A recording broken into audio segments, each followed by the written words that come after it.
Hola, mucho gusto. Hoy voy a hablar sobre la Reforma Protestante, cómo comenzó y terminó, las causas y las características de esta. Introducción. La Reforma Protestante fue un movimiento religioso que tuvo sus inicios en la Alemania del siglo XVI.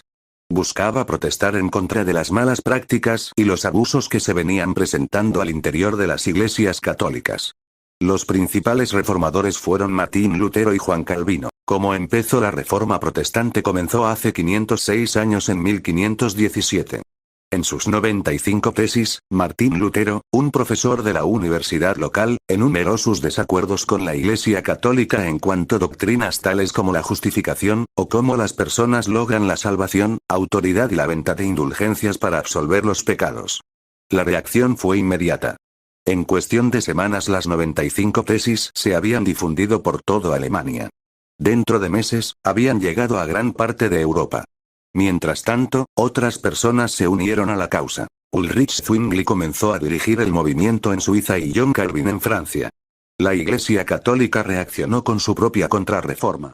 Parte de su respuesta fue una serie de reuniones conocidas como el Concilio de Trento. Desde su comienzo en 1545, este consejo reafirmó algunas doctrinas y prácticas de la Iglesia Católica mientras que ajustó otras. Como terminó el término de paz de Westfalia, que terminó la Guerra de los 30 años, reconoció oficialmente tres religiones: el catolicismo, luteranismo y calvinismo. Se le ofreció a cada príncipe el derecho de determinar la religión de su propio estado. El resultado fue que muchos lugares ejercían en gran parte una religión u otra. En lo que se convertiría en Alemania, por ejemplo, la mayoría de los estados del norte eran en gran parte protestantes, mientras que los estados del sur se mantuvieron en gran parte católicos. El Tratado de Paz de Westfalia declaró que a los cristianos de estos tres grupos les era garantizado el derecho de practicar su fe, aun cuando no era la iglesia que el estado había escogido. Causas: la venta de indulgencias promovida por el papado para financiar la construcción de la Basílica de San Pedro, en Roma. La entrega de dinero para obtener la indulgencia o perdón de los pecados por parte de las autoridades eclesiásticas era una práctica habitual desde el siglo XI. La prédica contra la venta de indulgencias y las riquezas de la Iglesia realizada por precursores de la Reforma, como el inglés John Wycliffe, 1320-1384, creador del movimiento de los Lollardos, y el bohemio Janus, 1370-1415, fundador de la Iglesia husita. El rechazo de Lutero a lo que consideraba prácticas corruptas de la jerarquía eclesiástica católica y su llamada a la nobleza alemana para que negase la autoridad al Papa y apoyase la creación de una Iglesia nacional alemana.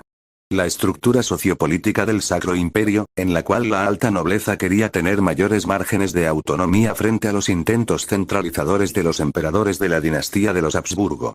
La baja nobleza, por su parte, deseaba apropiarse de las tierras improductivas que poseía la Iglesia Católica, para mejorar así su situación económica. La influencia de algunas de las ideas del humanismo, en especial la crítica a la teología de la Iglesia Católica y a las excesivas riquezas de los representantes de la jerarquía eclesiástica.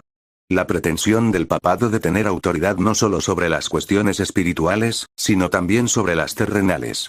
Esta concepción llevó al Papa a tratar de imponer su autoridad por encima de los reyes y generó múltiples conflictos con las monarquías europeas de la época. La invención de la imprenta, que permitió difundir en poco tiempo las 95 tesis de Wittenberg por gran parte del norte y el centro de Europa. Esas fueron las principales causas de la Reforma Protestante. Características de la Reforma Protestante. No reconoce a las autoridades de la Iglesia Católica Romana y propone recuperar los valores del cristianismo primitivo.